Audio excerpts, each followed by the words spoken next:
Good morning to all of you student.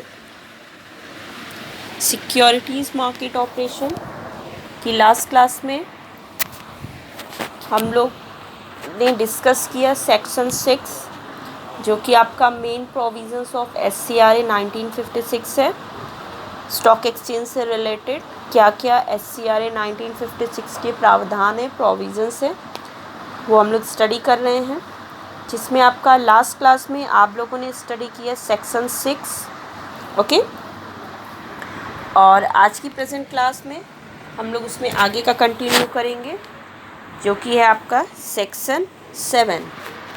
तो आज की प्रेजेंट क्लास में हम लोग सेक्शन 7 से स्टार्ट करेंगे। 6 के बाद है आपका section 7। Okay students, so let's start the class and let's start the section 7। Section 7 है आपका, आप स्क्रीन पे देख सकते हो, सो है सेक्शन 7 है आपका annual reports to be furnished to central government by stock exchange.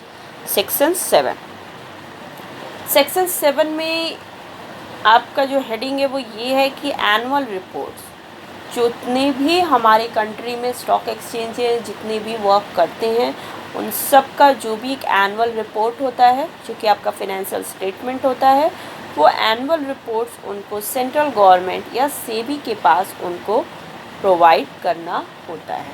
ठीक है, so let's start the section 7। The provision states that every recognized stock exchange shall furnish a copy of the annual report to the central government which shall contain the particulars as prescribed in Rule 17 of the Securities Contract Regulation Rules 1957। Okay, तो ये जो आपका section 7 में provisions है, वो provisions ये है कि एवरी रिकॉग्नाइज स्टॉक एक्सचेंज, जितनी भी हमारे रिकॉग्नाइज स्टॉक एक्सचेंज कंट्री में हैं, उनको shall furnish a copy of the annual reports, उनको अपने एनुअल रिपोर्ट्स की एक copy to the central government को फर्निश करनी होती है। Which shall contain the particular, जिसमें कि क्या क्या चीज़ें होंगी, क्या क्या इन्फॉर्मेशंस होंगी, वो आपका रूल 17 में बताया गया है।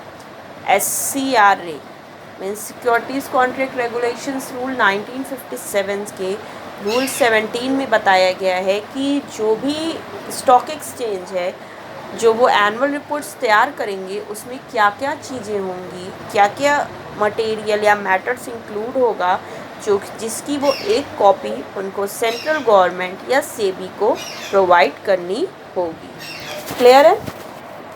आगे, every recognized stock exchange shall before the 31st day of January in each year or within such extended time as the SEBI may from time to time allow, furnish an annual report to SEBI about its activities during the preceding calendar year, which shall inter alia contain detailed information about the following matters। Okay, तो जितने भी stock exchange हैं उनको 31 जनवरी से पहले हर साल, means each year every year, उनको 31 जनवरी से पहले जितने भी उनके एनुअल रिपोर्ट्स की एक कॉपी, जिसमें बहुत सारे मैटर्स इंक्लूड होंगे, जो कि अभी हम आगे पढ़ेंगे क्या क्या मैटर्स होंगे, वो सारे मैटर्स की एक कॉपी उनको सेबी को फर्निश करना होगा।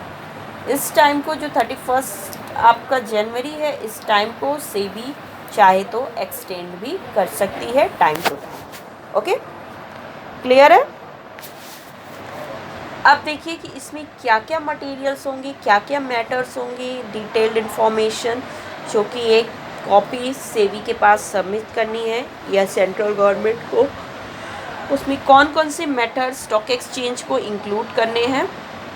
स्टार्ट, उसमें फर्स्ट है आपका point, changes in the rules and bylaws if any. उसमें ये बताना होगा अगर कोई भी रूल्स या बायलॉज को स्टॉक एक्सचेंज ने कुछ उसमें चेंजेस किए हैं तो वो उसमें मेंशन करना होगा।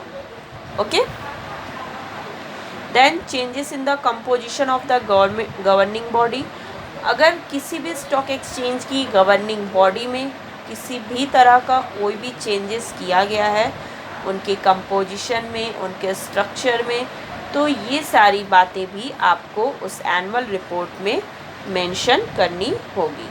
क्लियर है? नेक्स्ट पॉइंट है any new sub committees set up and changes in the composition of existing ones. उसके अलावा कोई भी अगर कोई न्यू सब कमिटी अगर स्टॉक एक्सचेंज ने सेटअप की है या पहले जो हमारी सब कमिटी थी स्टॉक एक्सचेंज की, अगर उसमें कोई चेंजेस हुआ है उनके कंपोजिशन स्ट्रक्चर में, तो वो भी स्टॉक एक्सचेंज को मेंशन करना होगा अपने एनुअल रिपोर्ट में। क्लियर है? नेक्स्ट पॉइंट है आपका एडमिशंस, रीएडमिशंस, डेथ्स और resignations of members. Next point है मेंबर्स की कोई अगर न्यू एडमिशंस हुई है या किसी एग्जिस्टिंग मेंबर्स की फिर से एडमिशन, रीएडमिशन हुई है, या किसी मेंबर की डेथ हो गई है, या किसी मेंबर ने रिज़ाइन कर दिया है, ये सारी चीज़ें भी उसे अपने एनुअल रिपोर्ट में स्टॉक एक्सचेंज को मेंशन करनी होगी। क्लियर है? नेक्स्ट पॉइंट है डिसिप्लिनरी एक्शन अगेंस्ट मेंबर्स।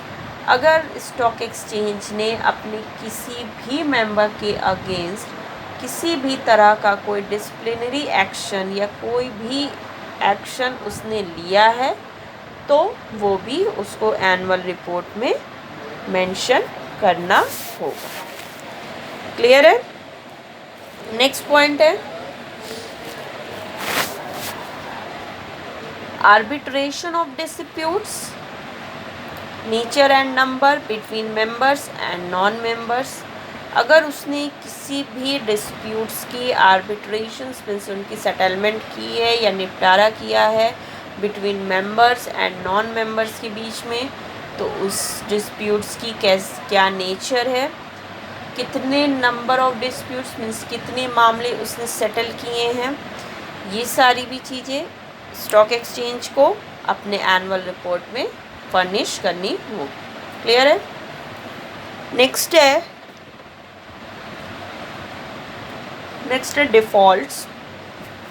किसी भी तरह का अगर कोई डिफ़ॉल्ट स्टॉक एक्सचेंज ने किया या फिर किसी मेंबर ने कोई डिफ़ॉल्ट किया है पेमेंट से रिलेटेड या किसी भी पर्टिकुलर मैटर से रिलेटेड, तो वो भी स्टॉक एक्सचेंज को अपने एनुअल रिपोर्ट में शो करना होगा।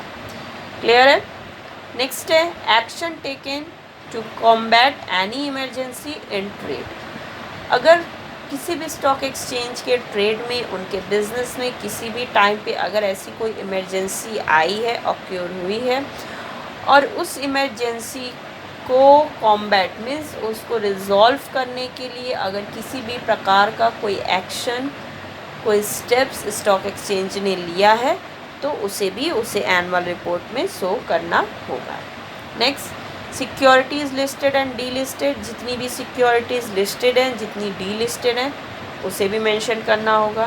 देन सिक्योरिटीज़ बॉट ऑन और remove from the forward list. और जितनी भी सिक्योरिटीज़ परचेज हुई है और जितनी भी रिमूव हुई है फॉरवर्ड लिस्ट से, वो सारी चीज़ें भी स्टॉक एक्सचेंज को अपने एनुअल रिपोर्ट में मेंशन करनी होगी।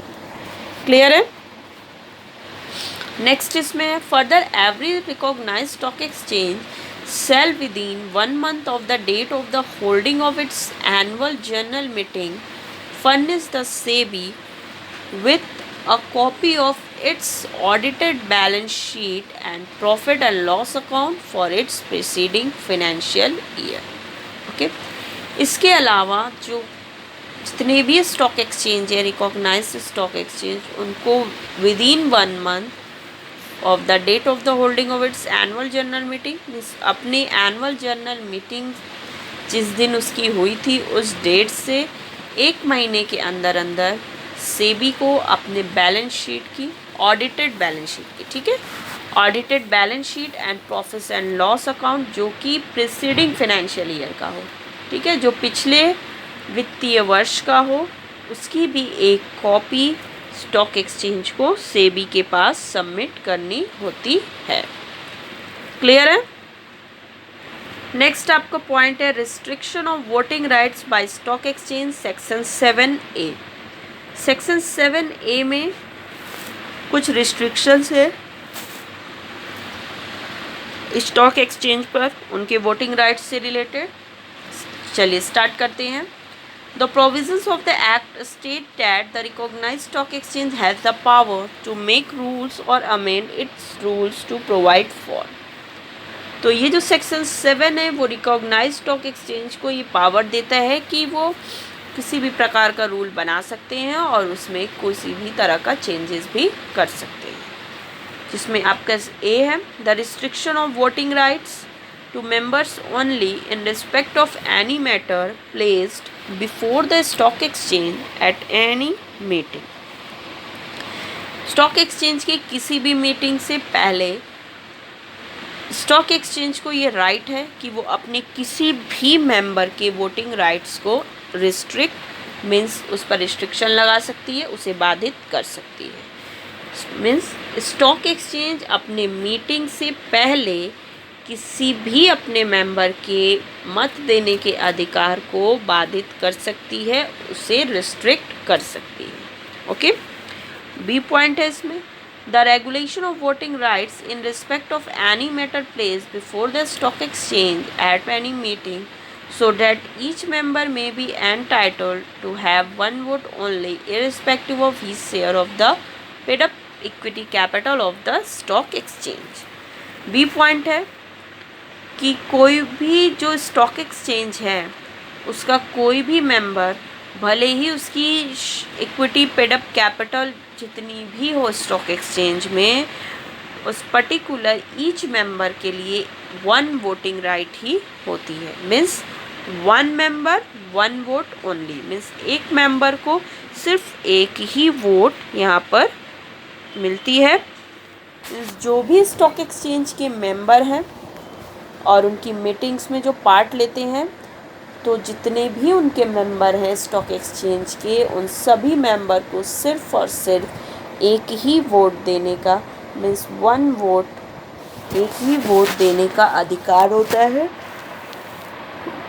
भले ही उनके पास कितने भी पेड अप कैपिटल की उन्होंने शेयर्स खरीदे हों, ये मैटर नहीं करता है कि उन्होंने कितना शेयर्स लिया है या कितना नहीं लिया है। भले ही आपने कम लिया हो या ज़्यादा शेयर लिया हो, बट आपका जो वोटिंग राइट होगा वो आपका वन ही होगा। ठीक है, one member one voting right is fixed. Okay, next इसमें है आपका पॉइंट सी पॉइंट, जो कि स्क्रीन पे आप देखिए। The restriction on the right of a member to appoint another person as his proxy to attend and vote at a meeting of the stock exchange। Stock exchange अपने किसी भी member पर ये भी रिस्ट्रिक्शन लगा सकती है, अगर कोई भी स्टॉक एक्सचेंज का मेंबर अपनी जगह कोई भी प्रॉक्सी को अपॉइंट करता है कि उस पर्टिकुलर मेंबर के प्लेस में वो प्रॉक्सी मीटिंग को अटेंड करे और वोट करे, तो इसमें भी स्टॉक एक्सचेंज को ये राइट है कि वो ईज़िली उस मेंबर के राइट को रिस्ट्रिक्ट कर सकती है, मीन्स उसे बाधित कर सकती है। क्लियर है? नेक्स्ट है ये इसमें सच incidental consequential and supplementary matters as may be necessary to give effect to any of the matters specified in clause A, B and C। इसके अलावा कोई भी ऐसा इंसिडेंट मैटर जो अचानक से हो जाए या कोई भी सप्लीमेंट्री मैटर्स जहाँ पर कि स्टॉक एक्सचेंज को ऐसा लगता है, तो स्टॉक एक्सचेंज वहाँ पर उनके वोटिंग राइट्स को रेगुलेट कर सकती है। क्लियर है? इन cases the recognized stock exchange wishes to amend the rules in relation to the above clauses, it must take the approval of the central government। एक चीज़ में और यहाँ ध्यान दीजिए कि जितने भी मैंने अभी वोटिंग राइट से रिलेटेड स्टॉक एक्सचेंज के आपको रूल्स बताएं, क्लॉज बताएं कि इस चीज़ पे स्टॉक एक्सचेंज रिस्ट्रिक्शन लगा सकती है, तो अगर कोई भी स्टॉक एक्सचेंज ऐसा करना चाहती है और अपने रूल्स में किसी भी प्रकार का कोई भी चेंजेस करना चाहती है, तो इसके लिए उसको पहले सेंट्रल गवर्नमेंट का अप्रूवल लेना पड़ता है। Then the stock exchange must take the approval of the central government. इसके लिए स्टॉक एक्सचेंज को सबसे पहले सेंट्रल गवर्नमेंट का अप्रूवल लेना होता है। क्लियर है? नेक्स्ट अब आ जाइए, सेक्शन 8 है आपका पावर्स ऑफ सेंट्रल गवर्नमेंट और सेबी। सेबी और सेंट्रल गवर्नमेंट की क्या पावर्स हैं, ये आपके सेक्शन 8 में डिफाइंड है। सेक्शन 8 में कहा गया है पावर ऑफ सेंट्रल गवर्नमेंट और SEBI to direct rules to be made और to make rules of the stock exchange. तो इसमें फर्स्ट पॉइंट है द सेंट्रल गवर्नमेंट में after consultation with the governing bodies of stock exchanges form an opinion that it is necessary to expedite so to do direct any recognized stock exchange by order in writing to make or amend any rules already made in respect of all or any of the matters specified in section 3 subsection 2 within a period of 2 months from the date of the order. Okay. First point बोलते हैं कि central government जितनी भी stock exchange है उनकी governing body से consult करके इस तरह का ओपिनियन फॉर्म कर सकती है अगर उसे ऐसा लगे कि ये नेसेसरी है, तो इन राइटिंग में वो स्टॉक एक्सचेंज को ये राइट दे सकती है कि आप अपने रूल्स को बना सकते हो और या जो ऑलरेडी मेड रूल हैं आप उसमें किसी भी प्रकार का थोड़ा को चेंजेस कर सकते हो within a period of 2 months from the date of the order. जब वो गवर्नमेंट या सेबी ने आपको जिस दिन वो ऑर्डर दिया है अप्रूवल, मैंने इसके पहले बताया कि स्टॉक एक्सचेंज को कोई भी रूल्स रेगुलेशंस में चेंजेस करने के लिए सेंट्रल गवर्नमेंट से अप्रूवल लेना होता है। तो यहाँ पे वही आगे है कि जो भी स्टॉक एक्सचेंज सेंट्रल गवर्नमेंट से अप्रूवल लेता है उस अप्रूवल की डेट से 2 महीने के अंदर अंदर स्टॉक एक्सचेंज को ये राइट होता है कि वो अपने रूल्स में किसी भी प्रकार का चेंजेस कर सके। ठीक है, क्लियर है? नेक्स्ट आइए, उसमें नेक्स्ट पॉइंट है आपका if the recognised stock exchange does not comply with the order of the central government और SEBI the latter may make the rules for or amend the rules made by the stock exchange either in the form proposed in the order or with such modification thereof as may be agreed to between the stock exchange and the central government। यदि recognise और stock exchange से भी इस central government के order को follow नहीं करती है तो उस टाइम पर सेंट्रल गवर्नमेंट या सेबी रूल्स जो भी हमारे स्टॉक एक्सचेंज के बारे में उसको अमेंड कर सकते हैं, रूल को मेक कर सकते हैं और जैसा भी अग्रीड नोटिफिकेशन होगा जो कि आपका between the stock exchange and central government के बीच में होगा तो ईज़िली वहाँ पर सेंट्रल गवर्नमेंट को ये पावर है कि वहाँ ईज़िली वो अमेंड कर सकती है। क्लियर है? नेक्स्ट आइए, नेक्स्ट पॉइंट है आपका सेक्शन 8A। सेक्शन 8A में कहा गया है क्लियरिंग कॉरपोरेशन के बारे में। मीन्स क्लियरिंग कॉरपोरेशंस क्या होते हैं। तो let us first understand the concept of a clearing corporation कि ये क्या होते हैं। It is an organisation associated with a stock exchange to handle the confirmation, settlement and delivery of transactions।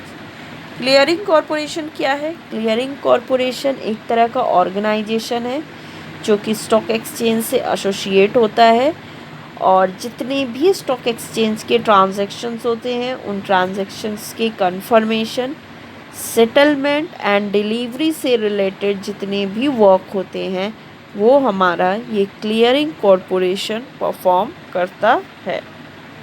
Clear है?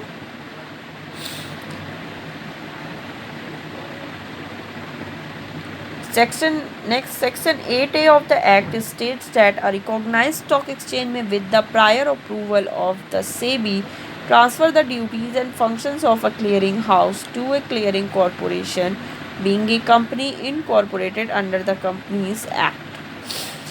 सेक्शन 8A में ये कहा गया है कोई भी recognise stock exchange prior approval ले करके सेबी का वो ईज़िली क्लियरिंग हाउस की ड्यूटीज़ एंड फंक्शंस को क्लियरिंग कॉरपोरेशन को ट्रांसफ़र कर सकती है।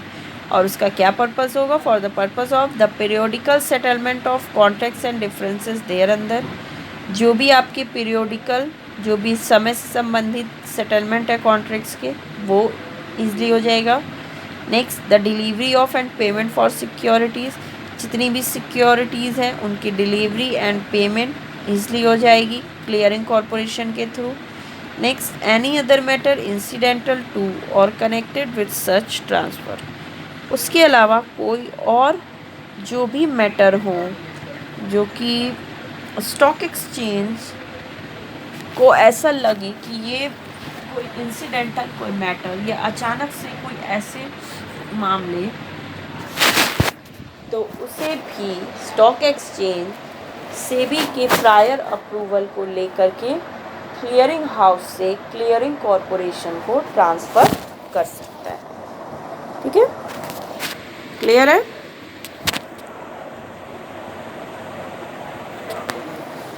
नेक्स्ट उसमें आगे है आपका, also the clearing corporation shall transfer the duties of the clearing house to a clearing corporation, make bylaws and submit the same to SEBI for its approval। इसके अलावा जो क्लियरिंग कॉरपोरेशन है वो भी अपनी ड्यूटीज़ को ईज़िली क्लियरिंग हाउस से clearing corporation में ट्रांसफ़र कर सकता है। जितने भी बायलॉज हैं उनको मेक कर सकता है, मीन्स बना सकता है, and submit the same to SEBI for its approval, और इसके बाद वो एक रिपोर्ट बना करके उसे सेबी को सबमिट करेगा, जबकि सेबी के अप्रूवल के लिए। मीन्स क्लियरिंग कॉरपोरेशन अपने मैटर से रिलेटेड एक रिपोर्ट तैयार करके उसे सेबी का अप्रूवल मिलने के लिए सेबी के पास सबमिट करेगा। क्लियर है? सेबी में grant the approval to the bylaws submitted to it upon being satisfied that the same is in public interest. ठीक है, ये चीज़ ध्यान दीजिए कि सेबी तभी अप्रूवल ग्रांट करेगा क्लियरिंग कॉरपोरेशन या स्टॉक एक्सचेंज को जबकि जो भी बायलॉज बनाए गए हैं, जो या अमेंड किए गए हैं, चेंजेस किए गए हैं, उसमें सेबी ये सेटिस्फाई हो जाता है कि जो भी ये लॉ जो चेंजेस हुए या जो नए बनाए गए हैं वो पब्लिक इंटरेस्ट में है, मीन्स वो सार्वजनिक हित के लिए है। तो उस टाइम पर सेबी ईज़िली अप्रूवल को ग्रांट कर सकता है स्टॉक एक्सचेंज को किसी भी प्रकार का चेंजेस करने के लिए। क्लियर है? तो ये आपका सेक्शन 8 कंप्लीट हो गया। ओके, नेक्स्ट इसमें आपका है सेक्शन 9, जो कि हम लोग आगे की क्लास में इसमें आगे कंटिन्यू करेंगे और सेक्शन 9 डिस्कस करेंगे। ओके, तो आज की प्रेजेंट क्लास में सेक्शन 7 और सेक्शन 8 आपका कंप्लीट हुआ और सेक्शन 9 हम लोग आगे की नेक्स्ट क्लास में कंटिन्यू करेंगे। ओके स्टूडेंट्स, तो आज की प्रेजेंट क्लास में इतना ही है। Okay, so the class is over.